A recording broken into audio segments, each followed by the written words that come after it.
Okay. Let's see if we can get some people on here first. I don't know how many people are going to join live, but I've got Karma on right now. And this meeting is just kind of a discussion around an amendment that I'm actually going to be sponsoring at our CCM on November 4th. So hopefully we can get all of our, as many of our CCM members on here as possible, so they either watch it live and can ask questions in the comments, or so that we can, let me see, want to make sure there's audio. Okay. Oh, there is. Let me mute this. Okay, so or hopefully they can ask questions in the comments. We can answer the questions, or they can email me later. So the idea of this is I want to talk about this amendment. It's a really big deal. This amendment, and I'm going to go ahead and bring this up. I'm going to share it right now. Is going to change the party in a fairly significant way. The party has been having some issues over the years. Some people have seen it when they go to caucus night and they show up and there's nobody in the room, or maybe if you're a House district chair, you notice that we've had about 160 to 175 approximately precinct caucus rooms completely empty. Nobody showed up, and that results in a lot of issues. For one, that's 160 plus state delegates and almost 300 county delegates that don't get filled, and so we have to fill those later, and they're not being filled necessarily by their districts, their precincts. And so in the case of a state delegate, those get filled at the county convention by anybody in that, we'll call them election district, or in that House district that wants to fill it. So it's not necessarily representing that precinct, it's just representing the House district. And so you kind of lose that representation in a sense. It's not that you're losing it, you're kind of giving it to a different precinct, right? And so there's some issues there. Some of those don't get filled. I think one of the bigger issues that Karma might, and I think Scott Rosenbush and some others might tell you is, we had one House district where they had to they had to fill 22 delegate seats, and that took almost 3 hours, I believe. Karma, correct me if I'm wrong, but I think it was almost 3 hours to fill those delegate seats, and at convention. And so everyone had to stay after the county convention in that district to run for those seats, and that took another 3 hours. It was really ridiculous. And so there's that. Probably the number.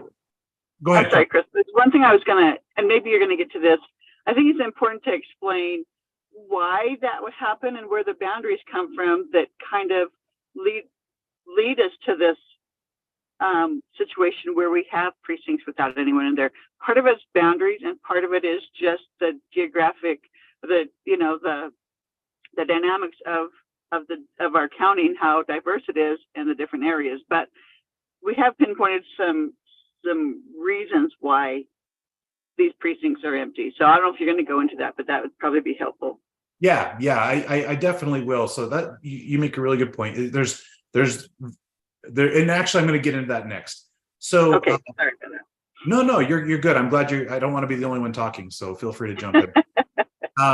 One of the things that we see is that there are the number of precincts that the county has is based on tax districts, and that can be water rights, that can be sewer. I mean, I don't remember all the different boundaries that are, why they create all these boundaries, but it ends up that in 2022 we had 795. I just looked it up again. 795 precincts. Now, a lot of those precincts didn't have any Republicans in them, and so I believe we ended up with 786 precincts with Republicans in them. Some precincts are actually districts where either there's just no Republicans, or maybe nobody lives in the precinct. And so there's sometimes that happens too. So, but in general, there are 795 precincts created by the county. That has nothing to do with our party. It's everything to do with tax districts. And then in 2024, that's increased to 913 precincts. And so if we just go by the current bylaw, we're going to have to come up with 913 and 913 precincts, meaning 913 precinct chairs, vice chairs, secretaries, treasurers, and then the delegates that will be assigned to those precincts. Now, our current bylaw says that every single precinct must have at least one delegate. As long as there's a Republican in that precinct, they have to have at least one delegate position. That's both state and county, which would make sense because you want every Republican represented in some way, right? And so it makes sense, except that with 913 precincts, there is a number of precincts. In 2022, there was 10 precincts where there was literally one registered Republican, and either that person showed up or nobody showed up, and they then represented themselves. So there was a 1-to-1 representation ratio, meaning there was one registered Republican, they showed up to caucus, they represented themselves at the state convention and county convention, and boy, that's a powerful, I call that a super precinct. That's a powerful position to be in. You're representing yourself. The problem is that on the other side of the spectrum, you have like Bluffdale and Draper, where we had a precinct where there was 650 registered Republicans, but because we had to allocate that first delegate to one delegate to every single precinct, we didn't have enough delegates to give a decent representation for the Bluffdale precinct that had 650. So they only got 2 delegates. And so what happens is that would mean out of 650 registered Republicans, there's 2 delegates. That's 325 active registered Republicans per delegate in that precinct. Now, the spectrum here is crazy when you think there's 10 precincts that had 1-to-1, and then at least one precinct that had 325-to-1. And so that 325-to-1, that's really watered down the representation of that Bluffdale district. And so there's a really imbalanced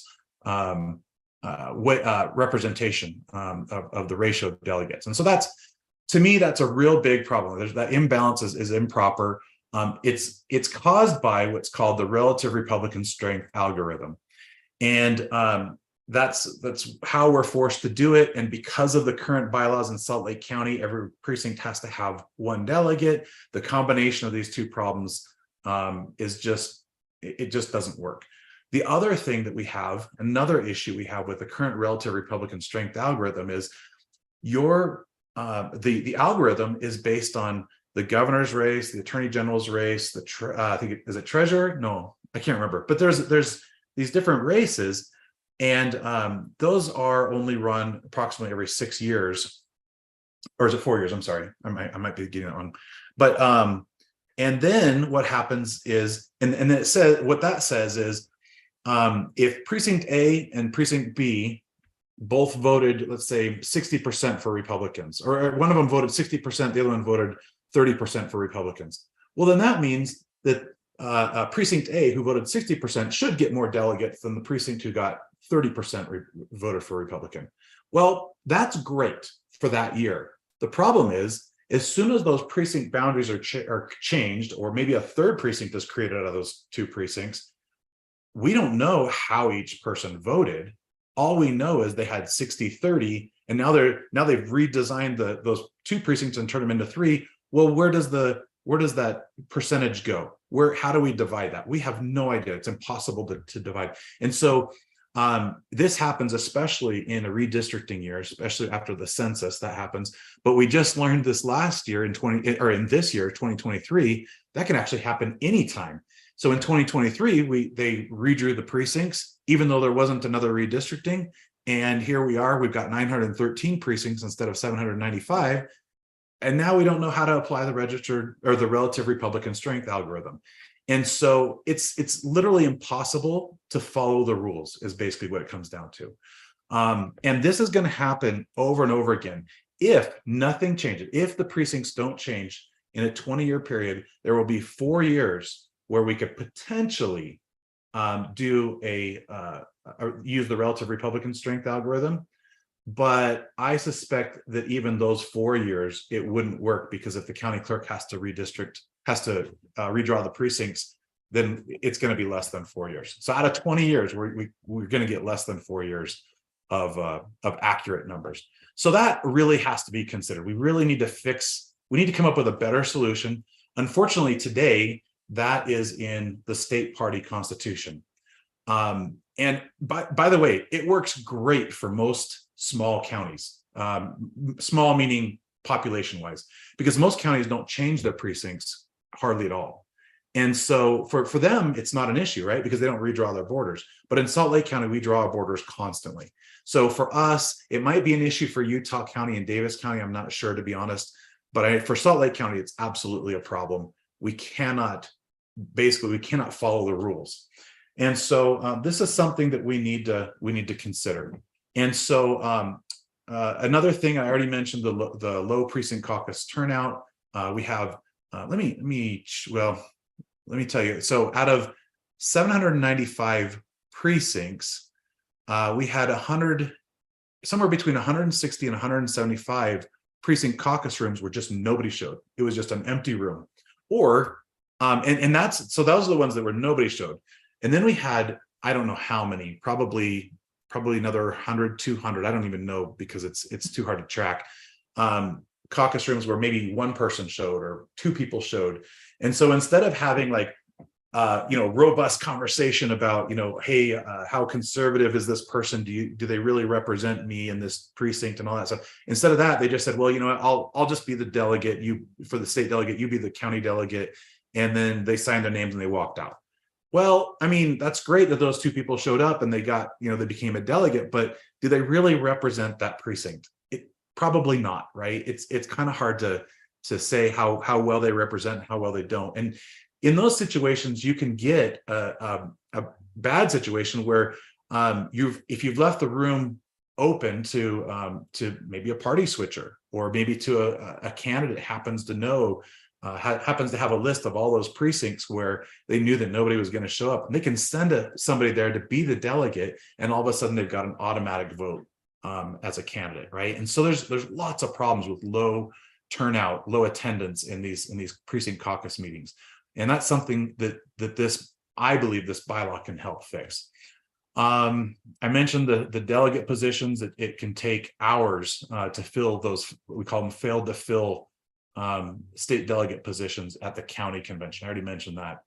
And then more as an efficiency, as a party, it's really, really hard. It's unsustainable to be able to try to communicate with so many precinct chairs and so many vice chairs and things. It's really, really hard.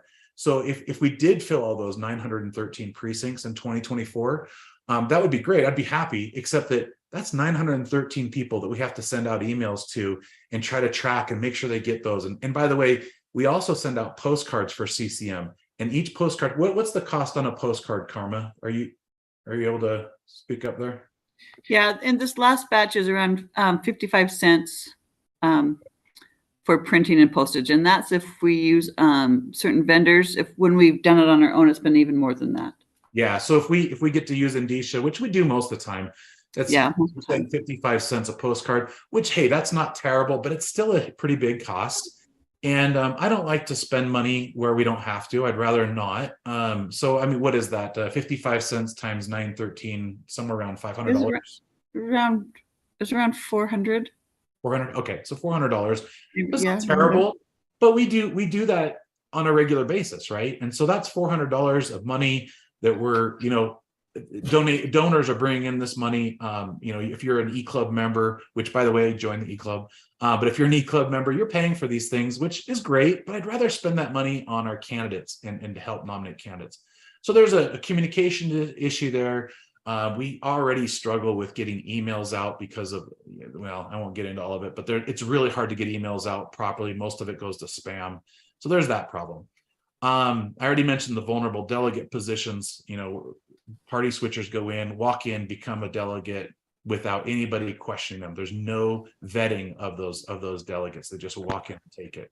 So I really think that this bylaw needs to fix, at least as much as possible, it needs to fix these problems.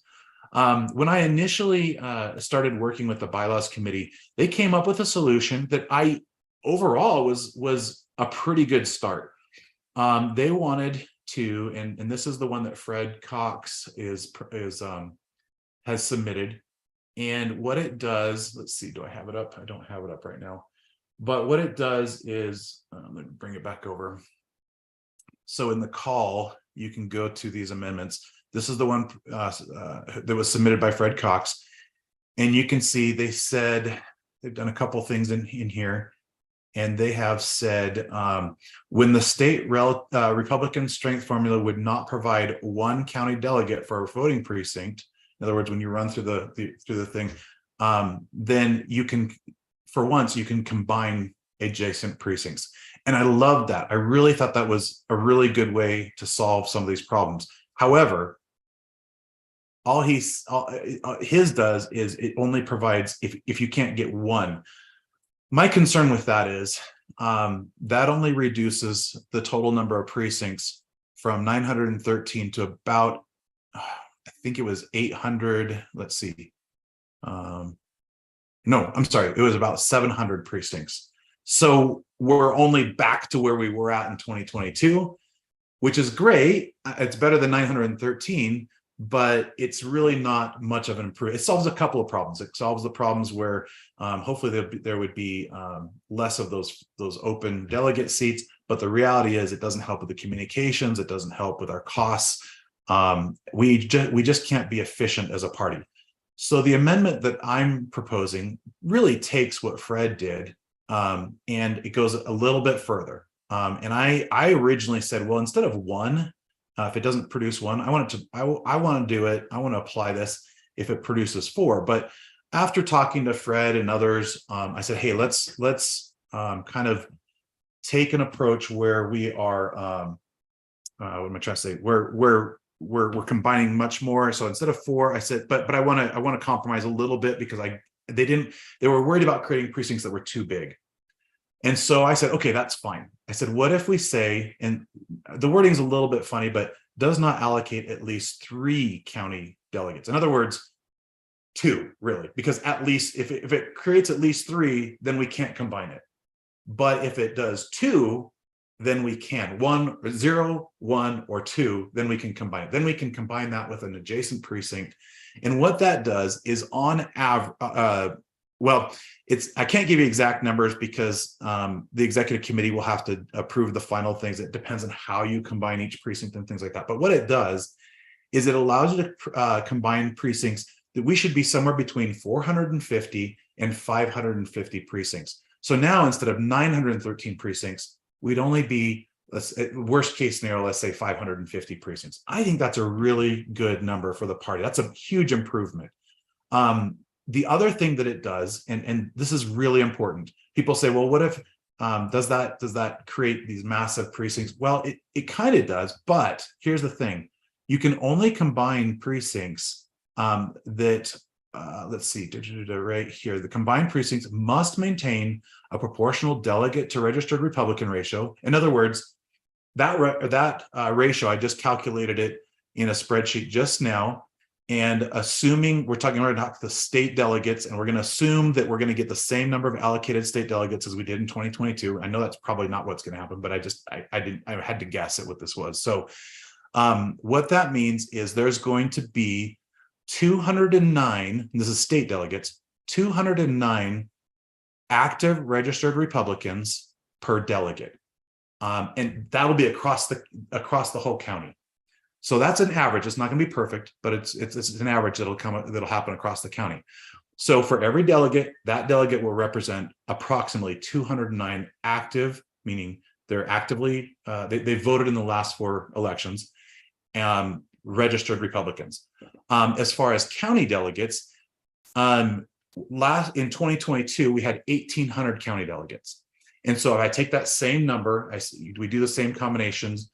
It'll be about 1 county delegate to 130 registered Republicans. Now, I actually would rather reduce that number down just a little bit, but this is going to be up to the executive. It's not up to me. It's up to the executive committee as a whole.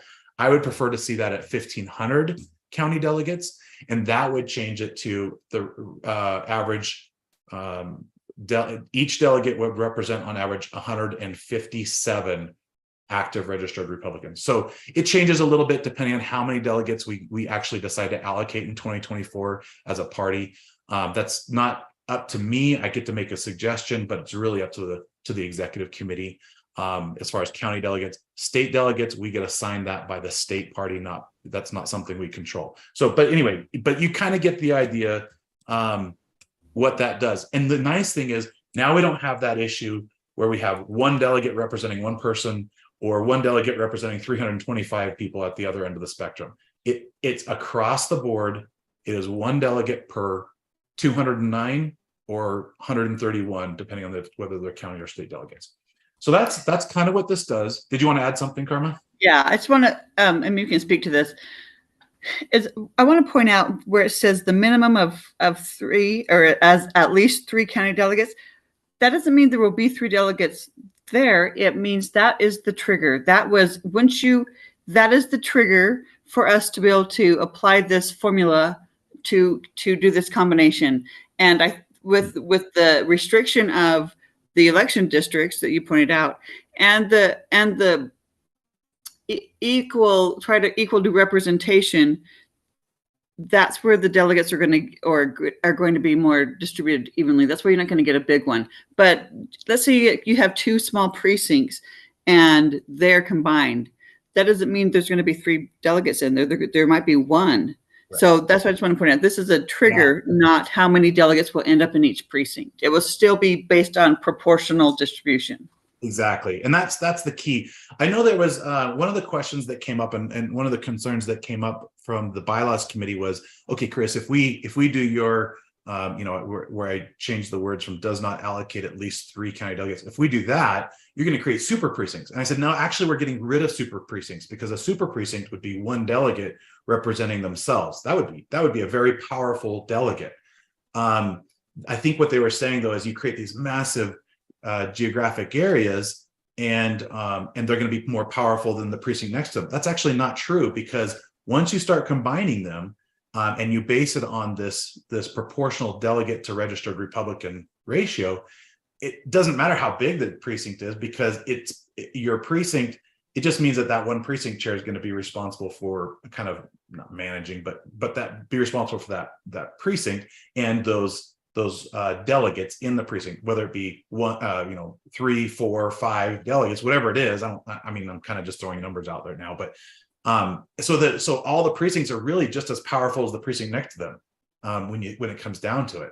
And so it really doesn't change anything. The other thing is, and I think you kind of were hitting on this, every precinct that gets combined must be in the same partisan district, or they basically their ballots have to be the same. So we can't combine one precinct who has a different House district, House district than another precinct. But they have to match up. They have to be from the same I call them election district. So that's important to keep in mind as well. So so one of the other concerns, and this was outside of our county, we had another county party SCC member say, you guys can't do that because you're going to move all your delegates to, for example, a Senate district where the Senate district crosses 2 counties. So Tooele, for example, we have a Senate district that is mostly in Tooele, and then we have a small portion in Salt Lake County. You're going to move all your delegates into the portion that's that Senate district so that you can overpower Tooele's delegates at the state convention. And actually, that's not possible with this. That's one of the other things I like about it, is because you have to keep them in the election district, then that actually can't happen. And so that was something that I know it was a concern, but if you understand how this all works, you start the what am I trying to say? The minimum, or what do you call it?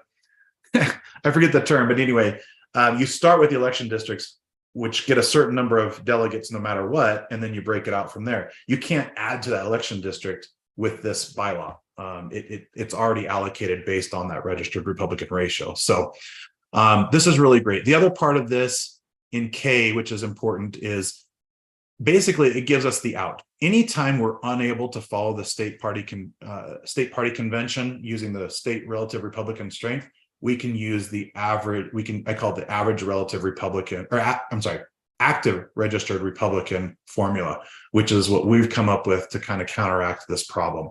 So it's just this, hey, if it's impossible to do what the state's asking us to do, then we're going to use the active registered Republican formula instead.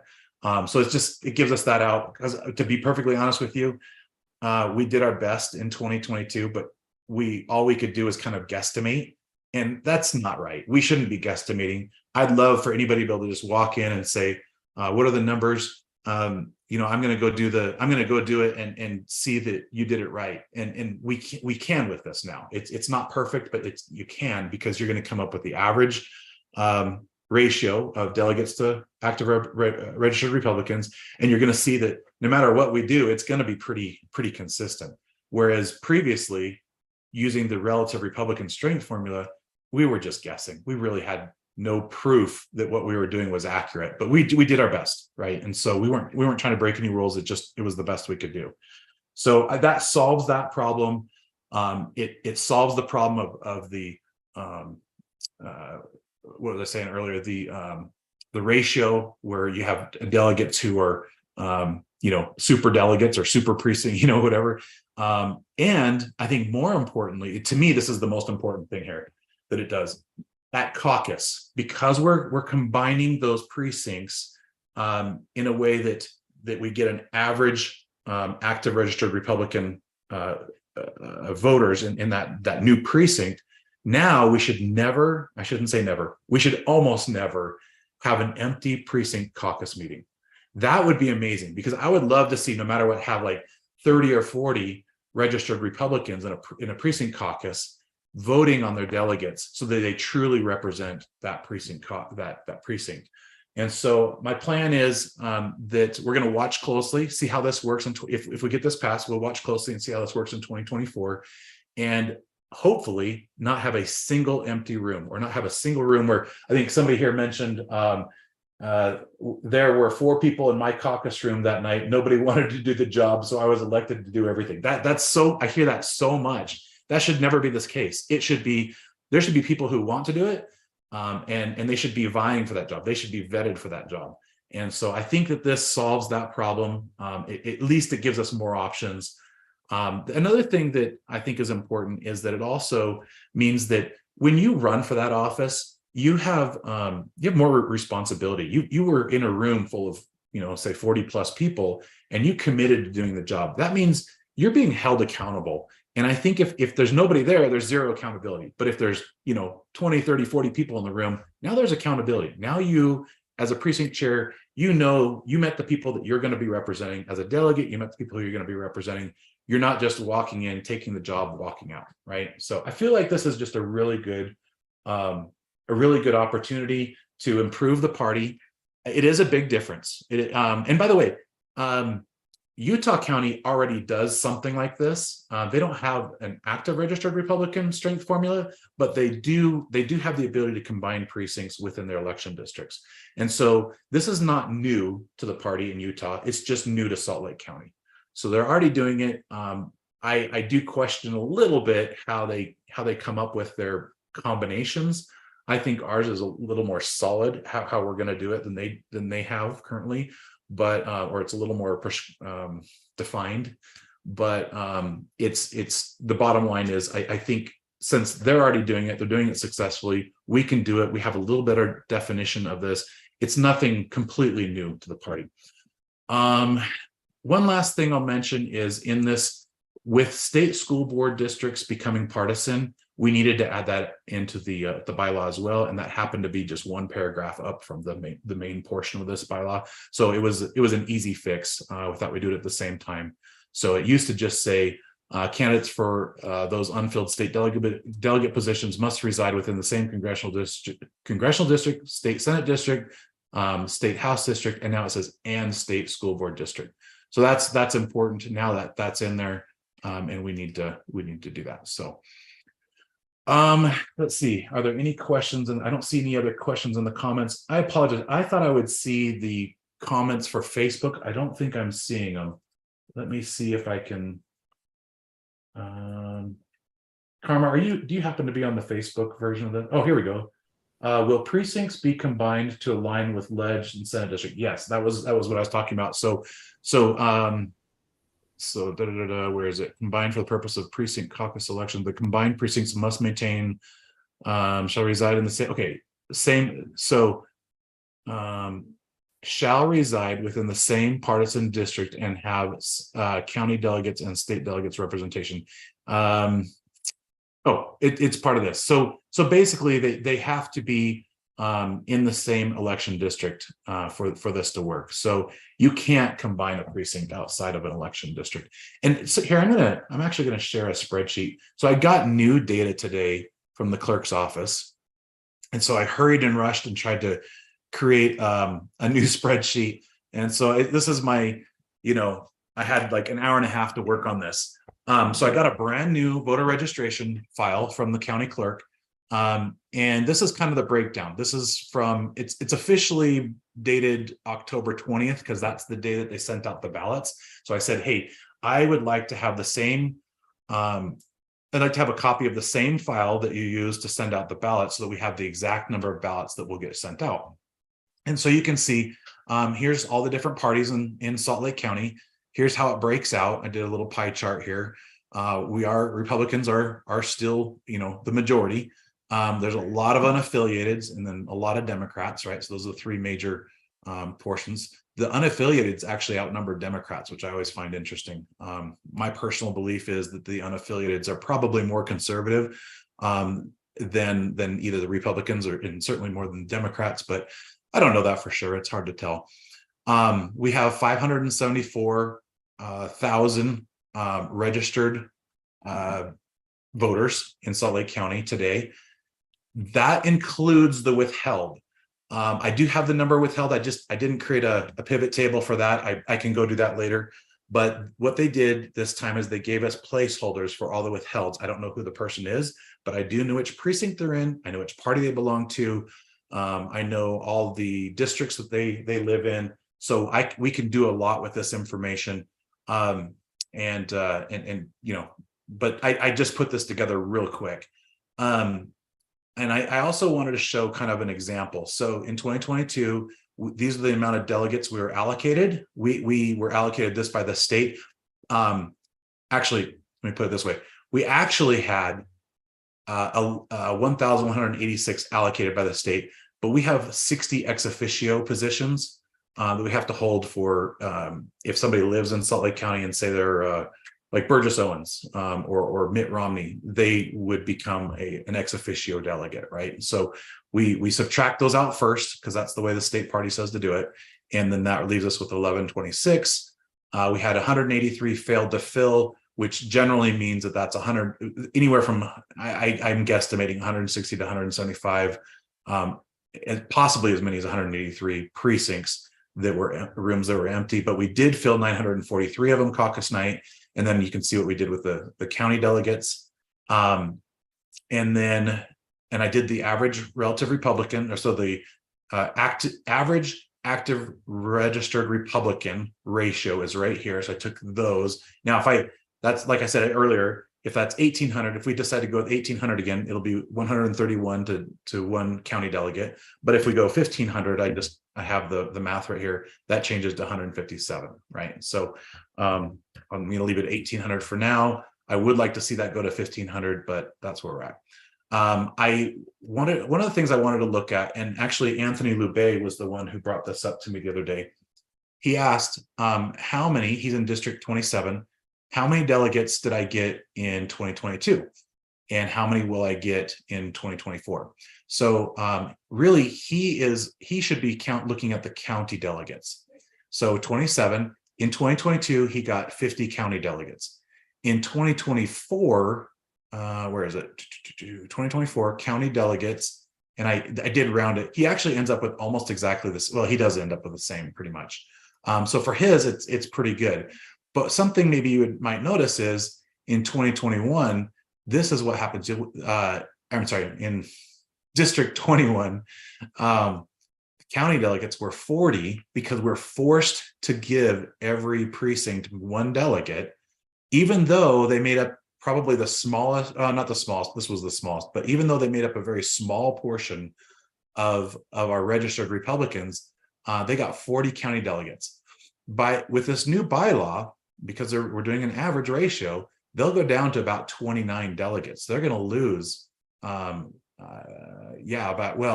have minus 12, but it's actually more like minus 11 delegates. And so county get delegates, but that's because that's how many registered Republicans, actively registered Republicans there are in that House district. So that's more accurate. Now, so I color coded this, and you can see active registered Republicans. So the green are the ones that have the most. So in House District 42, we have the most active registered Republicans. In 25, we have the least. And so that should match the number, the delegates should match more or less, right? But if you notice, this is red, but this is kind of an orange. So that didn't really match. We did pretty good with District 25. But if you start going down, you notice they should have been this House District 33. We should have had more delegates in House District 33 than we did. In 34, looks like we had more than we should have. But you can kind of see there's the disparity in the color coding. I'm kind of pointing that out with the color coding. So, and then really bad down here. These are House District 44 through 49. Those were way off. We should have had way more delegates in those areas to make up for that ratio. So let me check and see if there's any other questions that I'm missing.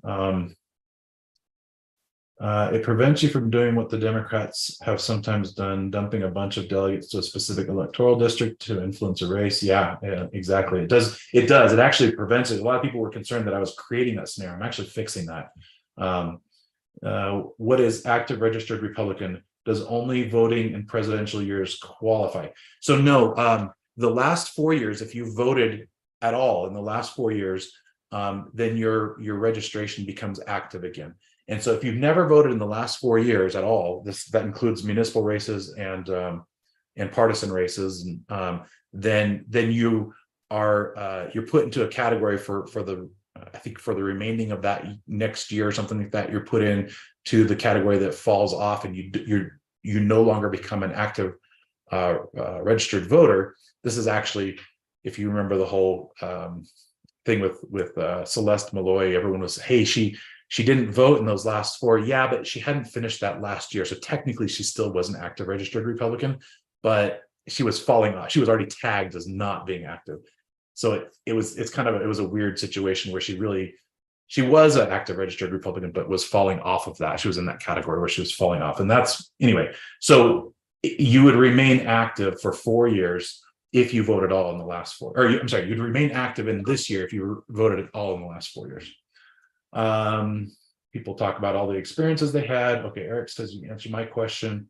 Are we going to have better advertising for caucus? Yes, that's one of the things I'm really working. And Rob, oh my goodness, Rob, the state chair. Sorry. Axon. Yeah, thank you, Axon. I don't know why I couldn't think of his name right then.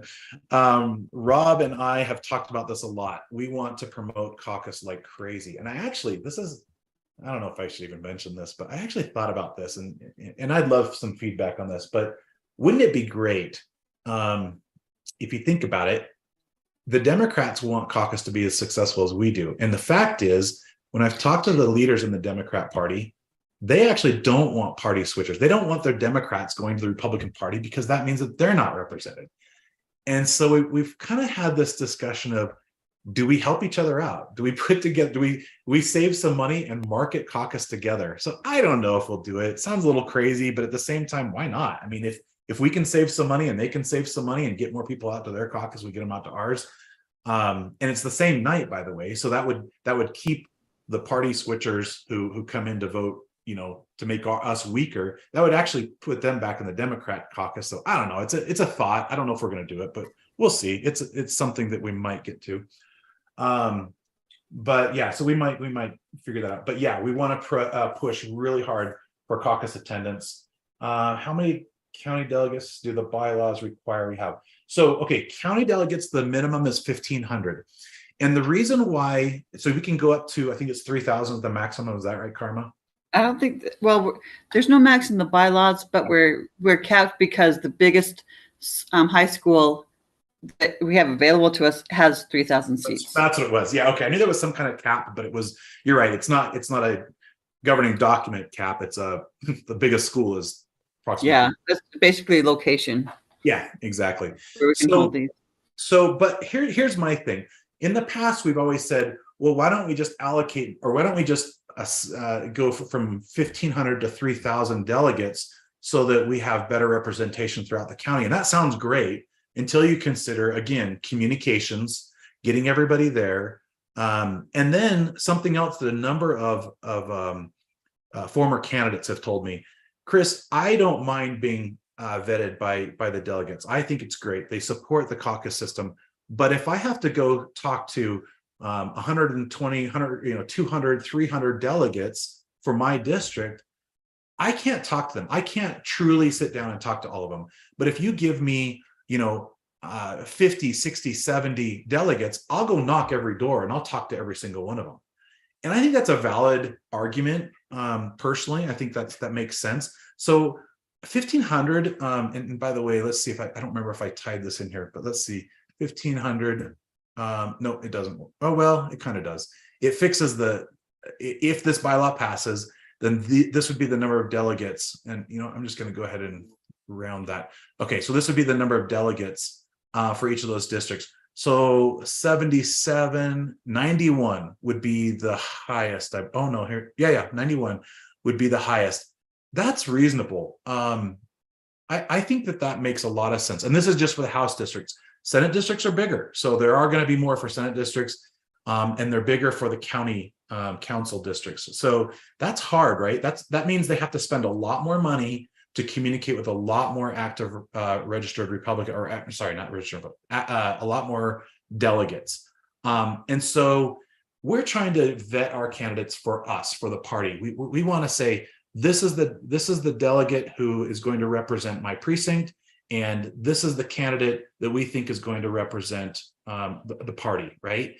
And if we really truly want to do that, then we've got to make it so that we can have good communications. If you have too many delegates, that gets out of control. It's too costly. We're trying to do this so that the average Joe who has good ideas and who could be a good representative could run for this office and win. Now, if we make it so that you have to communicate with, 500 delegates or, too many delegates, that's going to be too costly. And the average Joe is going to be out because they just don't have the money. And I think that's inappropriate. I don't know. What do you think, Karma? Is that a good point or not? No, I agree with that. And anytime you make a change, there's ripple effects. And it's like, if we're at 3,000, there's, like we mentioned, there's only one school. Well, if we were at 1,500, there's a lot more schools available to us. Mm-hmm. And the schools are the venues that work the best for us. The layout, the cost, and parking. So many things. There's not a lot of venues in the county that can accommodate a convention without an astronomical price tag.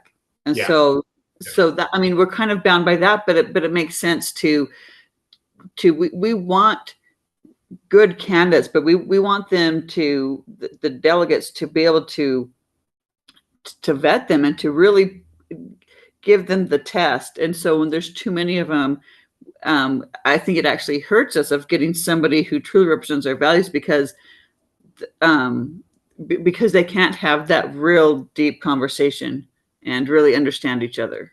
Yeah.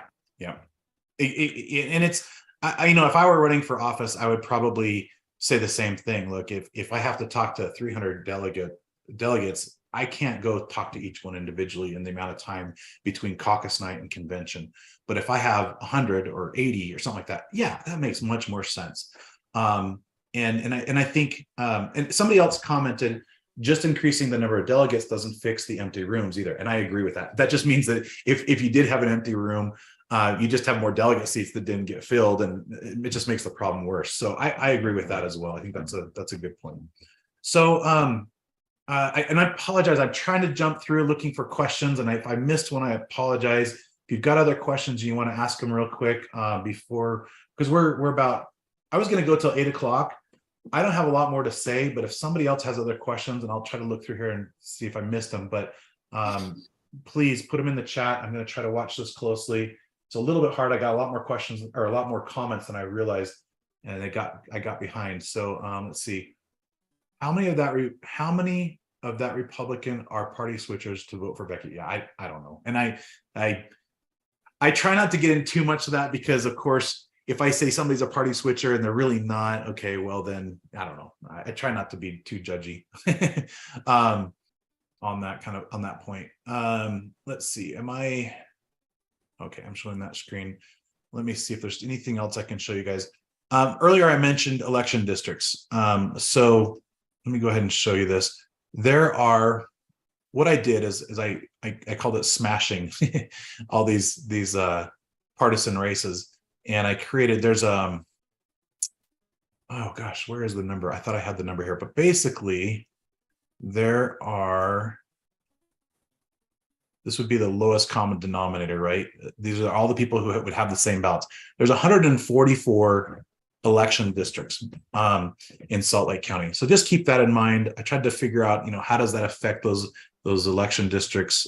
It really, I've already kind of explained all that, but this would be the lowest common denominator where we would start, and then we would only combine precincts within those election districts. So let's see. Fred Cox Amendment has this line about people having the right to run for office. Why doesn't yours have that?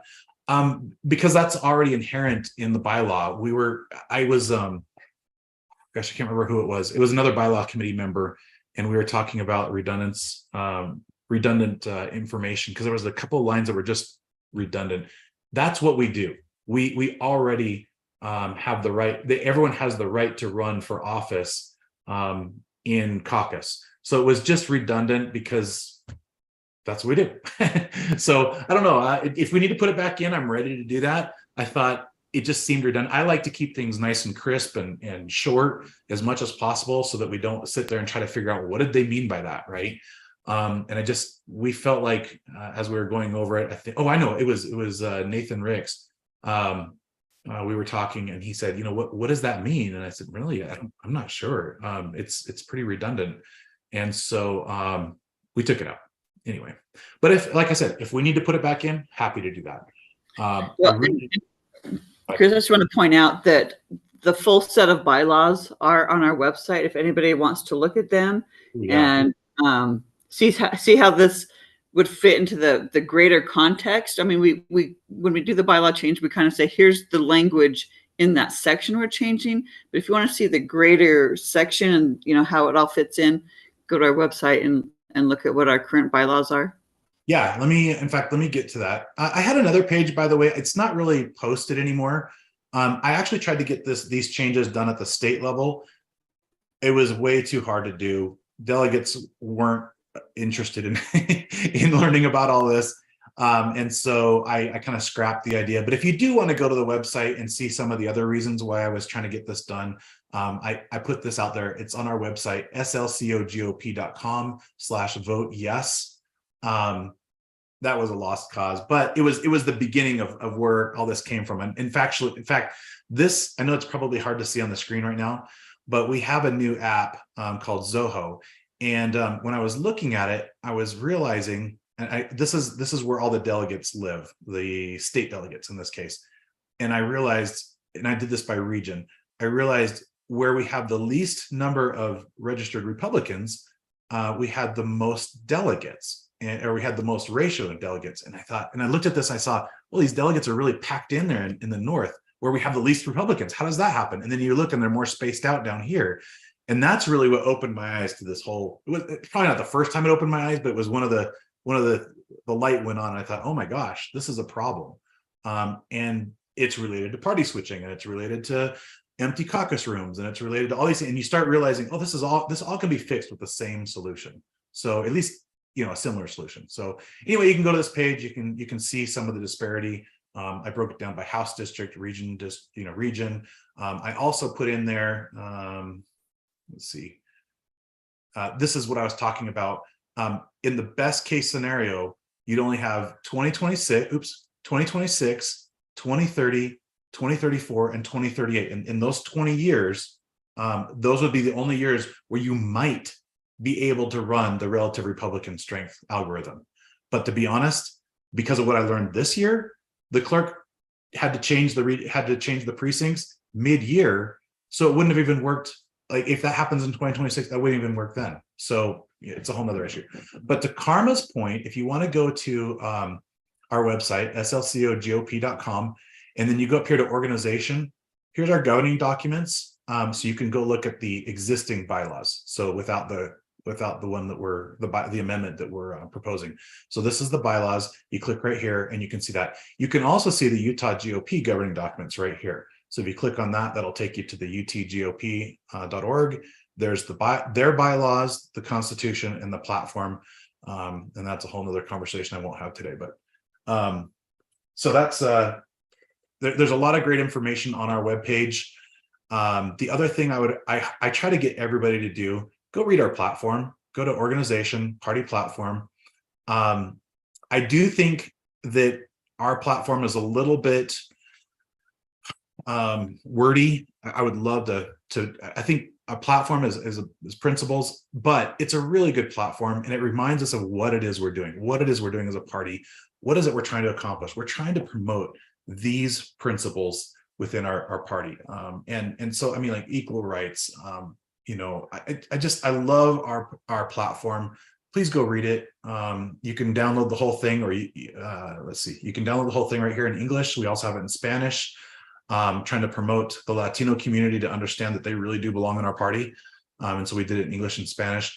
But yeah, the principles in our platform are just, they're amazing. They're exactly, I believe every single word in here. It gets a little wordy in some cases, but it's still really good. All right, so let me see if there's any other questions. Let's see. So with this reallocation, all the state delegate positions should basically be filled on caucus night. I'm not going to go out on a limb and say for sure, but what I am going to say is there's a much better chance of us filling all those positions if we have all those. So basically, we're going to target where we have the least Republicans. We're going to combine those precincts with the other precincts, probably with precincts that already, participate pretty decently caucus night. And it's going to be up to the executive committee. It's not up to me. It's up to the executive committee. And what we're going to see is I think we're going to see people in every room. I think we're going to see, if I were to guess, based on what I'm seeing with the spreadsheets and the chart and everything that I'm trying to put together, I'm going to guess that every precinct will have at least 20, 30, 40 people in every room. That's my hope. I don't think we're going to have, and by the way, this is also the presidential preference year, which means we should have probably at least nearly double the turnout we did in 2022. So it's the combination of these two things is going to be pretty massive. House district chairs, we're going to be doing some training soon. That training will then get trickled down to the precinct chairs and what your responsibility is caucus night. We'll get that all worked out. We'll get the maps all done, everything. And we're going to have a really, really big caucus night. And I think it's important that we walk away in 2024 from caucus with all of our positions filled as much as possible. We have really great representation. It's not just somebody who happened to be who walked in the room by themselves. It's actually somebody who represents the precinct. And then we can go to the polls and we can say, look, when we picked this nominee, we picked it because they were nominated by the delegates who truly represented the precinct. So that's my hope. I think that it makes the party better. I think it amplifies our voice as party members. I'm a party member just like you. I don't have a bigger voice than anybody else. I want my beliefs, my beliefs and our principles to resonate just as much as everybody else's. I don't want to be a louder voice than everybody else. But I also don't want somebody who just walked in a room to have a bigger vote, a super vote. That maybe they're a party switcher, right? I don't want that to happen. And so I think this fixes that. I think it helps. A bunch of comments in here. So let's see, I missed something here. Let me go back a little bit. If any remained unfilled after caucus, would we still have an opportunity to campaign for a state delegate seat at county? Yes, that's still there if they remained. So yes, that would still happen. That isn't being touched. That's correct. It's in line 10 of both proposals. Yeah. Or line H, I guess. Okay. At caucus, can somebody run for multiple positions? At caucus, yeah, absolutely. You can be a precinct chair and a delegate. I would like us to not have a precinct chair who's also the secretary and also the treasurer. I really want to take advantage of those positions this time. We want to do some more training. Treasurers should be out there tracking donations for their precinct. And I'd like to set up a situation where we can actually track which precinct is bringing in the most donations and have kind of a competition. I think if we have bigger precincts, then the secretaries should be vigilant at making sure that we have all the membership data for every single registered Republican in their precinct. The vice chair and the chair, they kind of back each other up, but they need to be attending CCMs. They need to be helping with volunteers. They need to help find volunteers for their House districts, Senate districts, county council districts, all those things, right? We need to be doing all of this stuff. And I think that means that we really need different individuals in each of those positions. That helps. Chris, I believe the bylaws, the only precinct officer positions that you can hold at the same time as secretary and treasurer. Now, okay, you can be multiple delegates, you can be any precinct officer, but you can't be the chair and the vice chair.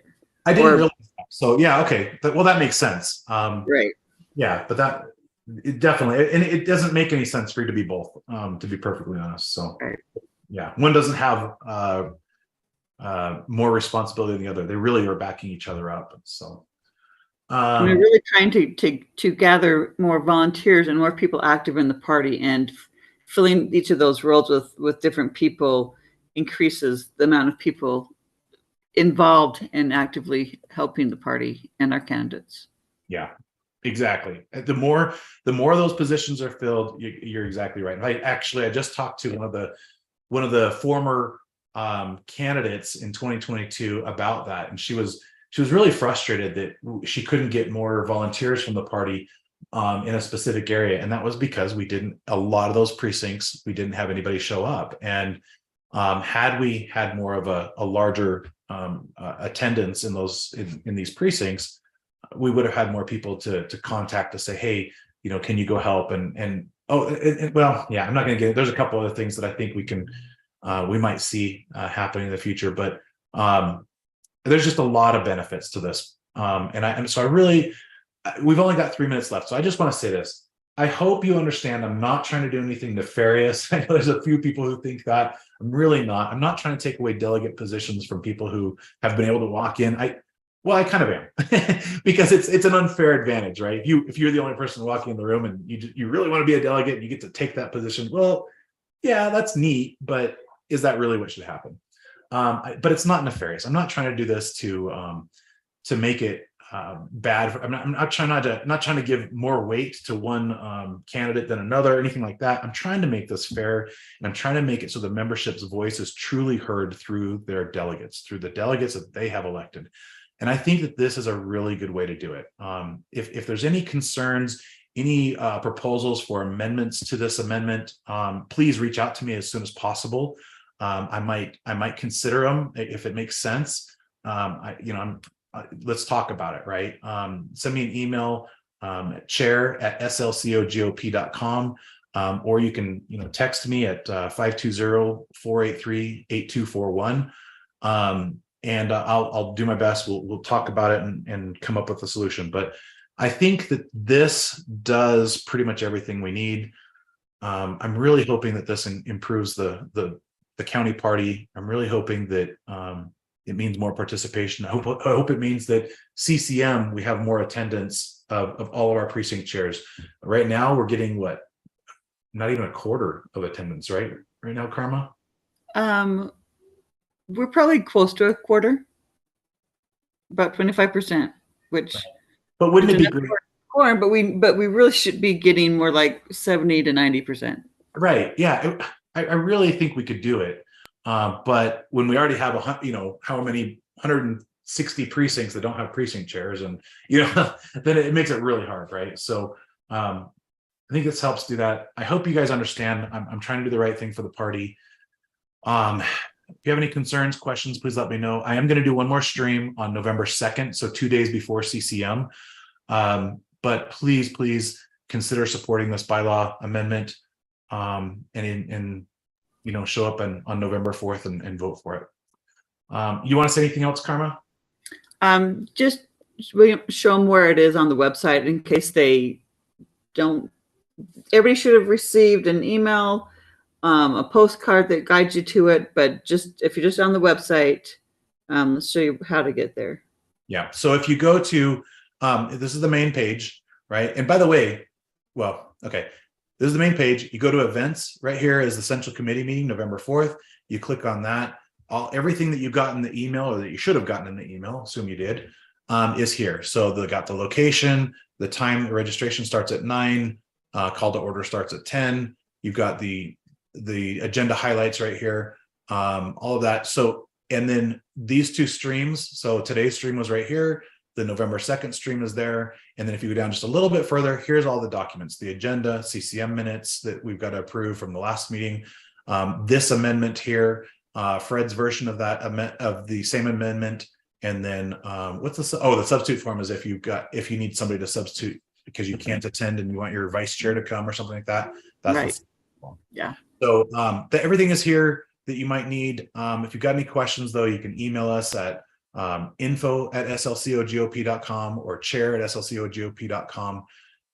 And that's about it. So thank you for all those who attended this call. I appreciate it. Thanks for taking the time. Like I said, if you've got more questions, reach out. We'll do another stream on the 2nd. So I think that's all. Hope everybody has a great evening, and we'll see you again soon. Now I just got to remember how to end the meeting.